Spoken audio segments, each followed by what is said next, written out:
really need to stop doing this to ourselves, waiting until the very last second to make our holiday cards. Let's get into it.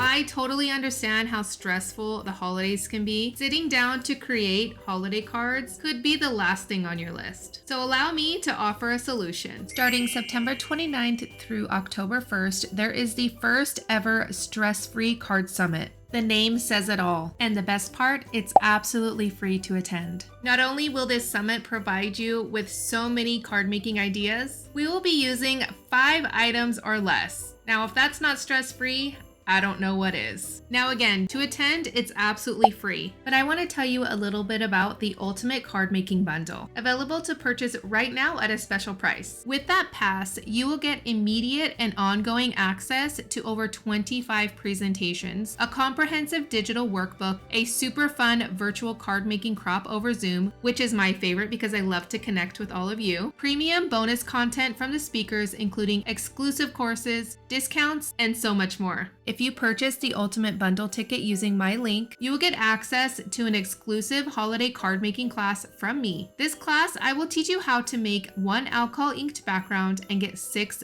beautiful cards from it. I know this is a lot of information, but I don't want you to wait too long to secure your free ticket to this stress-free card making summit. And that Ultimate Bundle is at a special price right now, so be sure to take advantage of that. It's going to be so much fun, and you really have nothing to lose. Let me know down in the comments if you are going to be attending, and I hope to see you all there. But in the meantime, I thought it would be fun to do a 5 supply challenge right now. So join me for a fun live stream where you will choose my 5 supplies, and I have to create something during the live. It took me days to come up with the class that I did for the summit, so who knows what will happen. I'll see you there.